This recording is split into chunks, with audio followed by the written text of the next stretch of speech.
अल्हम्दुलिल्लाह अला एहसानिही अपरदीर कोयटा तौहीदाबाद नथिया गली बुनेर एबटाबाद जैकबाबाद और मुतअद्दिद मुकामात पर चाँद नज़र आ गया है।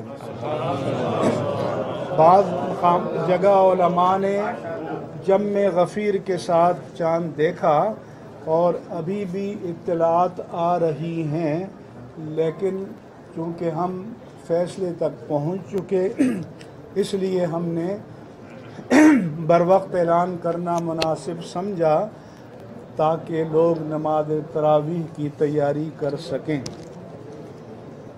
इत्तिफ़ाक़ की राय से फ़ैसला किया गया कि आज चाँद नज़र आ गया है और यकम रमज़ानुल मुबारक 1439 हिजरी जुमेरात 17 मई 2018 को होगी।